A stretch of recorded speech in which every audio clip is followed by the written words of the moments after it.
gentlemen. I hope everyone is doing good and well, enjoying a nice beverage of your choice on this beautiful Friday night. I'd like to welcome you back to the La Carla del Capo podcast, where we chat all things education. This time, I'm back with another interesting topic for you guys, namely CPE with a focus in media. And before you start booing me, when we break it down, CPE is an abbreviation for Critical Political Economy and can be described as a clear, comprehensive, and insightful introduction to the political economy analysis of contemporary media. With this theory, scholar Jonathan Hardy assesses different ways of making sense of the following: media convergence, digitalization, media power, media influence, and transformations across communication markets. He argued that many problems of the media that prompted critical political economy research remain salient.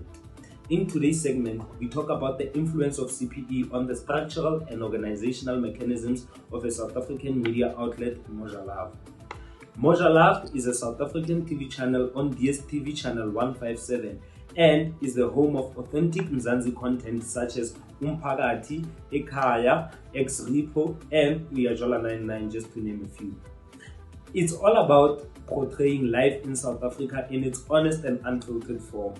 The political economy of the media critiques the way in which state policies and the way media are owned, controlled, managed, and affect the capacity of the media to serve democratic imperative of providing fair, relevant, and reliable information. The critical understanding of the media and the appreciation of media has become even more crucial. The reason being that the information that are provided for by the media is often shaped by factors other than the need to provide information and educate. The capacity of the media to influence behavior, for example, is demonstrated in Moja Love's show Sizokuthola. Sizokuthola is a drug-busting show where we see the length drug dealers go through to hide and sell drugs.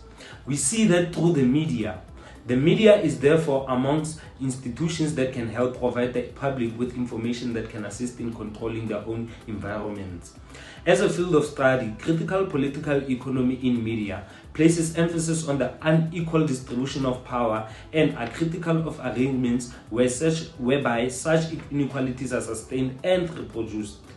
Marxian political economy provides a historical analysis of capitalism, including the forces and regulations of production, the production of surplus value, commodification, social class divisions, and struggles. Using CPE, we are going to examine the following. We examine the ownership of Moja Love to determine how much and what kind of freedom it affords journalists from owners and advertisers. And then the kind of ideology that journalists adapt or sometimes unwittingly put their daily work as journalists. And then lastly, we examine how advertising and commercial values influence, determine, or shape media content. The political economy of the media is meant to assist the process of change in both the media, the larger public, by recommending and developing media policies that the citizens can support to enhance access to information it needs. Moja Love is a channel owned by a partnership between Siyaya Media Network and DSTV and is predominantly owned and controlled by a 100% black-owned consortium who have interests in promoting and securing a regulatory environment that encourages diversity by way of new entrants into the media industry. The consortium believes the authority has provided a legitimate expectation for aspirant players such as itself to provide new technological solutions to foster consumer choice and strengthen competition through change. Moja Love as a channel is a commercial enterprise focused on making profit. If unprofitable, the channel should nevertheless serve as a means of defending and enhancing media political and economical interests. What sells and what rates, however, often shapes their reporting and programming. The critical analysis of Moja Love requires a reasonable amount of skepticism based on understanding of the political and economical interests that drive the media. The public must realize that when consuming media, they must be aware of what drives the media and why news are reported in a certain way or why some events are ignored.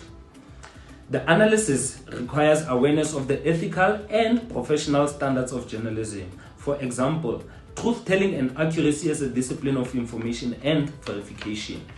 How the public sphere has been corrupted by the way the media report and interpret issues of public concern are some of the current issues of the theory.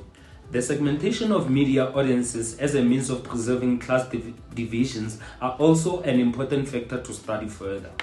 On the channel, we witness some of this segmentation. For example, the show After Tears addresses the less privileged and educated segments of the media audience.